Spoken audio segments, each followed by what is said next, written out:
Hey everyone, I'm back with an Epstein update. Today I'll cover Whoopi Goldberg, William Barr, Alexander Acosta, Woody Allen, and Audrey Strauss. I'll also give updates on those I covered in my previous episodes.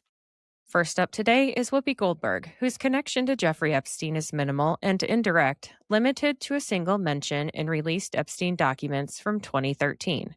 Her name appears in an email exchange where a redacted sender inquired whether Epstein would lend his private jet to fly Goldberg to Monaco for a charity event tied to Julian Lennon's White Feather Foundation.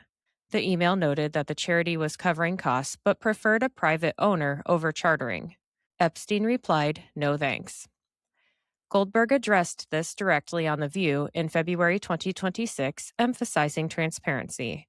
She clarified she had no personal relationship with Epstein, saying, "I wasn't his girlfriend, I wasn't his friend, and never flew on his plane or visited his properties, including Little St. James Island." She attributed earlier rumors, including fake lists, to tabloid speculation and stressed that she rarely travels. There are no photos, flight logs showing her travel with him, dinner party mentions, emails between them, or other documented interactions. No credible reports or court documents accuse her of any wrongdoing, knowledge of Epstein's crimes, or participation in his activities. Her name's inclusion reflects Epstein's broad network of wealthy and famous contacts who were sometimes approached for favors like plane access, not any deeper tie. Next up is William Barr, whose connection to Jeffrey Epstein is also indirect and primarily professional or familial, with no evidence of personal social ties, flights on Epstein's plane, dinners, or involvement in his criminal activities. Barr's father, Donald Barr, served as headmaster of the elite Dalton School in New York in the 1970s. He hired the then young college dropout Jeffrey Epstein to teach math and physics there, and Epstein was later let go for performance issues. This occurred decades before William Barr's public career, and William Barr later worked at the law firm Kirkland and Ellis, which had represented Epstein in connection with his 2008 Florida plea deal. This led Barr to partially recuse himself from certain Epstein-related matters, like reviewing the Florida case, when he became Attorney General in 2019, though he did not fully recuse himself from the Southern District of New York's prosecution of Epstein. When Epstein was arrested on federal sex trafficking charges in 2019 and died in federal custody in August 2019, Barr was personally involved. He publicly expressed being appalled, ordered FBI and Inspector General investigations into the death, reviewed security footage himself, and described it as resulting from a perfect storm of screw-ups at the Metropolitan Correctional Center, with guards asleep and cameras malfunctioning. Barr stood by the official ruling of suicide, reiterated this in 2025 congressional testimony and depositions, and rejected conspiracy theories. Under his leadership, the DOJ continued pursuing Epstein associates like Ghislaine Maxwell. Barr testified before the House Oversight Committee in 2025 that he had limited conversations with President Trump about Epstein, mainly informing him of the death, and saw no evidence implicating Trump in a client list or criminal wrongdoing related to Epstein. Recent Epstein file releases, flight logs, calendars, emails, and photos do not show Barr as a guest at Epstein's events, on his planes, except possibly official government travel unrelated to Epstein, or in personal communications. Claims of Barr visiting Epstein in prison before his death have been debunked as baseless. In summary, Barr's links stem from his father's hiring decision over 50 years ago and his law firm's past representation of Epstein. As Attorney General, he oversaw official investigations rather than associating personally. No credible reports or released documents accuse him of participating in, knowing about, or covering up Epstein's sex trafficking crimes. As with others named in the files, official rules or distant ties do not equal complicity. On to Woody Allen, who had a documented social friendship with Jeffrey Epstein that began around 2010 and continued for several years, centered primarily on dinners at Epstein's Upper East Side townhouse in New York, near Allen's own home.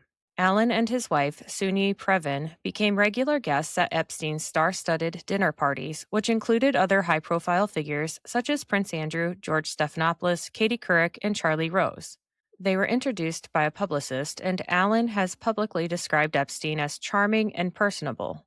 In a 2025 interview, he expressed no regret about the relationship, saying the dinners were fascinating and interesting material for a writer, even after Epstein's crimes were known. In a 2016 birthday letter to Epstein made public later, Allen compared Epstein's home, often filled with several young women, to Castle Dracula, with 3 young female vampires who serviced the place. Recent releases of Epstein related files have detailed the extent of their ties, including intimate photos of Allen and Epstein dining together, sometimes with just one unidentified woman, and Epstein visiting Allen on a film set. Epstein helped the couple with favors, such as arranging a 2015 White House tour for Allen and Previn via a contact in the Obama administration, donating $15,000 to an elite school on behalf of one of their daughters, and connecting another daughter to Bard College's president for admission assistance. The two exchanged gifts and frequent emails, including Epstein requesting roles for his young assistants as extras on Allen's films. There is also evidence of some joint travel. Flight manifests and Epstein's calendars reference at least one documented flight in 2014 with Epstein, Allen, and Previn, plus redacted names, along with notes of additional trips, including to Epstein's properties in New Mexico and Florida. Some of these flights reportedly included names of known Epstein associates and victims, redacted in released logs. Photos from Epstein's estate also show Allen on a private plane. No public records or reports indicate Allen visited Epstein's island or was involved in any flights there. Importantly, Woody Allen has never been accused of any wrongdoing or sexual misconduct in connection with Jeffrey Epstein or his sex trafficking activities. His name appears extensively in the files, with thousands of mentions in emails and documents, but this reflects social and personal ties only. Multiple sources, including reporting on the films, explicitly state that Allen has not been accused of participating in or knowing about Epstein's crimes. Inclusion in Epstein documents or photos does not imply criminal involvement, as noted by the DOJ and outlets covering the releases. Allen has his own separate, long-standing personal controversies, unrelated to Epstein, but those are outside the scope of this query.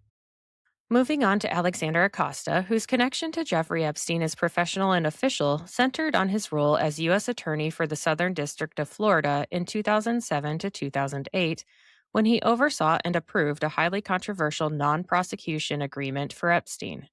Federal investigators had prepared a 53-page draft indictment against Epstein on charges that could have resulted in life in prison, identifying dozens of underage victims in a sex trafficking operation. Instead of pursuing federal charges, Acosta's office negotiated a deal allowing Epstein to plead guilty in state court on 2 prostitution-related charges involving a minor.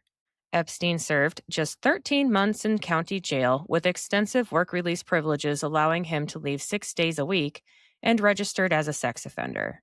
The key elements of the deal include a federal non-prosecution agreement granting Epstein immunity from federal charges, with immunity extended to 4 named co-conspirators and any unnamed potential co-conspirators. The deal was kept secret from victims until after it was approved, later ruled a violation of the Crime Victims' Rights Act. A 2020 DOJ Office of Professional Responsibility review found Acosta exercised poor judgment, you think, but did not engage in professional misconduct. Acosta has repeatedly defended the deal as a way to secure some punishment when he believed a trial was risky due to victim cooperation issues and other evidentiary hurdles, describing it as a crapshoot. Acosta resigned as Trump's labor secretary in July 2019 amid renewed scrutiny after Epstein's arrest on new federal charges in New York. He testified before the House Oversight Committee in September 2025 about his handling of the case, and the transcript was publicly released in October 2025. Recent Epstein file releases include additional context on the earlier investigation, but do not add new personal social ties involving Acosta. There are no flight logs showing him on Epstein's planes, no dinner party photos, no personal emails or favors, and no visits to Epstein's properties documented in public records.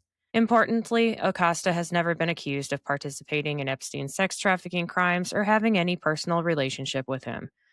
His involvement was strictly as the top federal prosecutor who approved the 2008 resolution. Critics, including victims' advocates, have called it a sweetheart deal that enabled Epstein to continue offending for another decade, while Acosta maintains it was the best outcome possible at the time. Last for today is Audrey Strauss, whose connection to Jeffrey Epstein is strictly professional and official, stemming from her role as acting U.S. Attorney for the Southern District of New York in 2020. She oversaw and publicly announced the federal indictment and arrest of Ghislaine Maxwell on sex trafficking charges tied to Epstein's activities. Strauss announced Maxwell's arrest and indictment on July 2, 2020, in a press conference alongside FBI and NYPD officials, during which Strauss described Maxwell's alleged role in grooming and abusing underage girls alongside Epstein, emphasizing accountability after Epstein's death. Strauss publicly stated, as alleged, Ghislaine Maxwell facilitated, aided, and participated in acts of sexual abuse of minors. Maxwell enticed minor girls, got them to trust her, and then delivered them to the trap that she and Jeffrey Epstein had set. She described the case as part of the ongoing investigation into Epstein's network and praised the FBI and NYPD's work. The prosecution team included assistant U.S. attorneys such as Alex Rossmiller, Allison Moe, and Maureen Comey. Strauss's office prosecuted Maxwell on charges including enticement of minors, transportation for illegal sex acts, conspiracy, and perjury. Strauss held the position from June 2020, initially acting after Jeffrey Berman's departure, through late 2021. Federal judges in the SDNY took the rare step of formally appointing her to extend her tenure. She oversaw the case through pretrial proceedings before leaving office, though the trial itself occurred under her successor's tenure. Recent Epstein file releases mention Strauss frequently in the context of court filings, press statements, and the Maxwell case, with hundreds of document appearances according in indexed compilations. The charges accused Maxwell of playing a central role in Jeffrey Epstein's sex trafficking operation from at least 1994 to 1997 and beyond in related conduct. Specifically, prosecutors alleged Maxwell helped recruit, groom, and abuse underage girls as young as 14, enticing and transporting them for illegal sexual activity with Epstein and sometimes herself. Additional perjury charges stemmed from false statements Maxwell made in 2016 depositions. Maxwell's 2021 trial in SDNY featured testimony from 4 accusers detailing grooming and abuse in the 1990s and early 2000s at Epstein's properties in New York, Florida, and New Mexico. In December 2021, a jury convicted Maxwell on 5 of 6 counts: sex trafficking of a minor, transporting a minor for illegal sexual activity, and 3 conspiracy charges. She was acquitted on 1 enticement count. In June 2022, Maxwell received a 20-year prison sentence, though prosecutors had sought at least 30. Appeals have been denied, including by the U.S. Supreme Court in 2025. She is serving her sentence in federal prison. Strauss's involvement was that of a career prosecutor holding Epstein's longtime associate accountable after Epstein's own 2019 arrest and death. No credible accusations of wrongdoing have been made against her regarding the case. Now it's time to do an update on new information that has come out since my previous episodes, but first, let me tell you about my sponsors quick. Sometimes I get on a roll cleaning or gardening, and I need a boost but don't have time for a meal. Big Fork Brand's pork jerky is the perfect choice to keep my momentum, offering high-protein snacks for on-the-go energy boosts. Not only do they offer pork jerky, but they also make pork sticks, bacon sausage, bacon hot dogs, and burger and hot dog sauces. Products come in a variety of delicious flavors, including Thai green curry and maple and brown sugar for the meat options, and gangster and Chicago fire for the sauces. I personally think the original flavor of the pork jerky hits just right after tackling a big chore. It's a little salty and very flavorful. My discount code gives you 20% off your entire order, and it's currently the best deal available. Just visit bigforkbrands.com and enter in my promo code JADE, that's J-A-D-E, at checkout. Are you looking for a gift for a music lover, or maybe some apparel to show off your quirky side? Old Glory has you covered. With over 300,000 officially licensed items covering music, sports, entertainment, and pop culture, you're guaranteed to find the perfect item. They even have seasonal gear. My husband enjoys the Beatles and Led Zeppelin apparel, and I love the Billy Idol apparel. I even found items for my fellow plant enthusiasts. This family-owned superstore is known for their quality and customer service, offers free standard shipping on all orders, and orders are shipped the same day you purchase. my discount code gives you 15% off your entire order, and it's currently the best deal available. Just visit oldglory.com and enter in my promo code JADE, that's JADE, at checkout. Looking for a game-changing way to improve your health? Zevo Life is the world's most nutrient-dense whole plant, packed with over 50% plant protein, essential amino acids, fiber, and antioxidants. Harnessing the best nature has to offer, Zevo Life nourishes your body while driving your performance, vitality, and overall well-being. Each serving is a concentrated source of clean, well-balanced nutrition designed to support modern lifestyles, and just 1 teaspoon a day supports your gut, boosts energy, and promotes healthier skin and hair. It's no wonder that it's receiving rave 5-star reviews. Step into a healthier future with a 30% discount and a 30-day risk-free guarantee by visiting zivo.life and using my promo code. To support my show and to receive 30% off your entire order, enter in my promo code JADE, that's JADE, at checkout. All right, the first update is on the former Duchess of York, Sarah Ferguson. Ferguson has faced significant new fallout from her documented ties to Jeffrey Epstein in the recently released files, with developments accelerating in late March. On March 26th, the City of York Council unanimously voted to strip her of the Freedom of the City of York honor, originally granted in 1988 as a wedding gift alongside Andrew. This mirrors the earlier revocation of the same title from Andrew. This decision was explicitly linked to renewed scrutiny over her Epstein associations revealed in the DOJ files. On the same day, Democratic Congressman Suha Subramanian from the House Oversight Committee sent her a formal letter demanding cooperation with the ongoing Epstein investigation. It cites emails showing her close personal and business ties, including calling Epstein a legend, seeking financial help, and discussing potential majority ownership in one of her brands. The letter also asks what she knows about Andrew's involvement and sets an April 9, 2026 response deadline. Ferguson has not been seen publicly for months, and her whereabouts remain unclear. Reports suggest she checked into a Swiss wellness clinic earlier amid the stress, and there have been unconfirmed rumors of her staying with friends, including a denied claim involving Priscilla Presley, or potentially moving in with one of her daughters, though family tensions are noted. She has also shut down multiple companies linked to her amid the scandal. Her revealed communications have fueled ongoing media coverage and calls for her to provide evidence or even do a tell-all. No new criminal charges against her have been reported, and she has previously stated she severed ties with Epstein as soon as possible. Investigations and scrutiny continue, but activity has centered on reputational and symbolic consequences rather than fresh document dumps. This ties directly to the broader Andrew Epstein saga, with both ex-spouses experiencing parallel falls from grace.